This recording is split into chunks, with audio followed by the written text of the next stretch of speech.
असहाय और गरीब परिवार को सहायतार हाथ बढ़ाइले गीतांजलि पीस फाउंडेशन। बालेश्वर सदर ब्लॉक श्रीरामपुर पंचायत खिरिंग ग्रामर कृष्णचंद्र दास और तांको परिवार एक चाल छपर घरे बसवास करते, जार माटीकांथ मध्य भुशुड़ी पड़ी। कृष्णचंद्र दिन मजुरिया भावे कार्य करुथिले, हेले मानसिक भावे भांगी पड़ी घर पलाई जाई केउठी रहुथिले एहा तांको परिवार को भी जणा नथिला।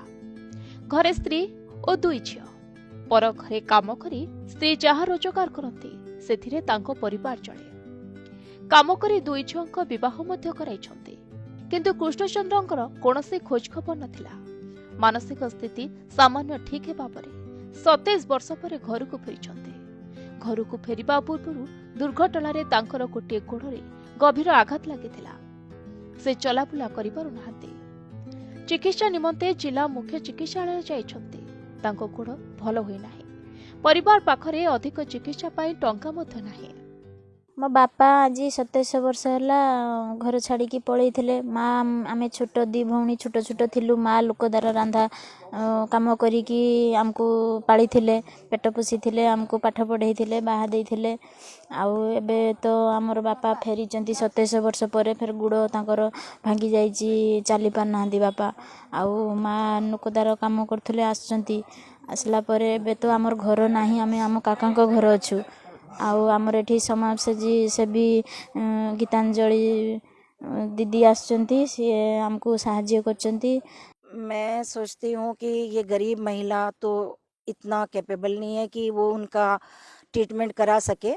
मैं अपने तरफ से जितना हो सके मैं आज की हूँ, और कुछ उनके मेडिकल खर्च के लिए भी मैंने सहायता प्रदान किया है।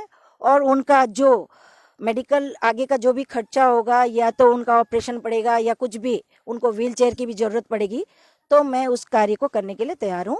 इनको डॉक्टर ट्रीटमेंट के लिए भी मैं इसके लिए आगे आऊँगी, और इनको डॉक्टर ट्रीटमेंट डेली कराने के लिए भी सोचूंगी कि बताऊंगी कि डॉक्टर से पहले मैं उनसे सलाह ले लूँ, फिर उसके बाद इनको ट्रीटमेंट कराती हूँ।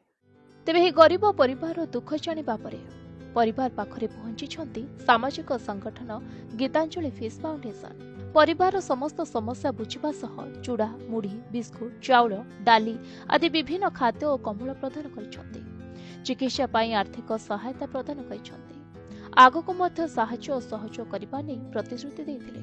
ए नै तांको परिवार मध्यरे खुशी देखिबाकू मिलिछि। अन्यपटे एही परिवार को तुरंत सरकारी सुविधा सुजोग जोगाई देबाकू स्थानीय ग्रामवासी दाबी करबा सह सामाजिक संगठनर सहायता को प्रशंसा करिसंती। आज हेल्प कर खाइबा, मास्कर खाइबा, ट्रीटमेंट आ खाइबा माने को देइछन।